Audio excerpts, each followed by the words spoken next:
నమస్కారం. ఈటీవీ 360కి స్వాగతం. ముందుగా ప్రధాన అంశాలు. విభజన హామీల అమలుకు సమయం పడుతుంది. చౌకబారు విమర్శలు తగవని వెంకయ్య హితవు.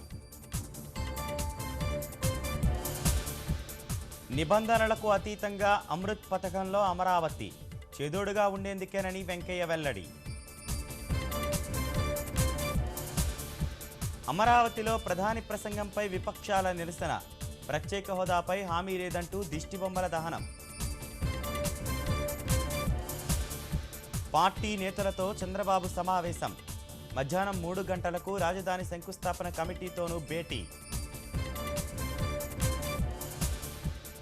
భారత్ నియంత్రణ రేఖ వద్ద శాంతి స్థాపనకు జోక్యం చేసుకోండి. అమెరికాకు పాక్ వినతి, దోసిపుచ్చిన ఒబామా. భావ ప్రకటన స్వేచ్ఛ, లౌకికవాదంపై దాడులకు ఢిల్లీలో నిరసన. కేంద్ర సాహిత్య అకాడమీ వద్ద రచయితల మౌన ప్రదర్శన. తిరుమలలో భక్తుల రద్దీ. దర్శనానికి 13 గంటలు. కంపార్ట్మెంట్ల వెలుపల కిలోమీటర్ల మేర బారులు. లాభాల్లో స్టాక్ మార్కెట్లు. సెన్సెక్స్ 200 పాయింట్లకు పైగా వృద్ధి.